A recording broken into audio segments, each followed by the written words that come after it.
ശനിയാഴ്ചത്തെ എപ്പിസോഡിൽ ഒരു എവിക്ഷൻ നടക്കുന്നതായിട്ട് കാണിച്ചിട്ടുണ്ട്. ആരൊക്കെയാണ് ഇത്തവണ നോമിനേഷനിലുള്ളത് എന്ന് ലാലേട്ടൻ ചോദിക്കുമ്പോൾ അവിടെ 8 പേര് എഴുന്നേറ്റ് നിൽപ്പുണ്ട്. അതിൽ ഒരാൾ പുറത്താകുന്നതാണ്.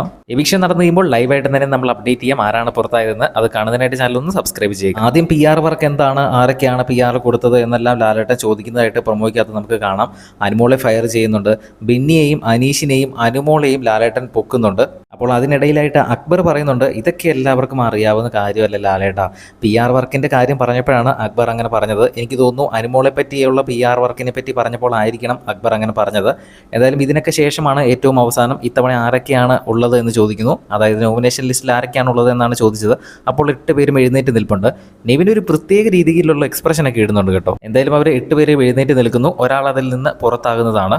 അനുമോളെയും അനീഷിനെയും ബിന്നിയെയുമാണ് സൂം ചെയ്ത് കാണിച്ചത്. ഇനി അനുമോളെങ്ങാനും ആയിരിക്കുമോ? എന്തായാലും നമുക്ക് കണ്ടു തന്നെ അറിയാം. നാളത്തെ എപ്പിസോഡ് എല്ലാവരും 9 മണിക്ക് തന്നെ കാണുക. ആരാണ് പുറത്തായതെന്ന് നമുക്ക് ലൈവായിട്ട് തന്നെ അപ്ഡേറ്റ് ചെയ്യാം. അതൊക്കെ കാണുന്നതിനായിട്ട് ചാനൽ ഒന്ന് സബ്സ്ക്രൈബ് ചെയ്യുക.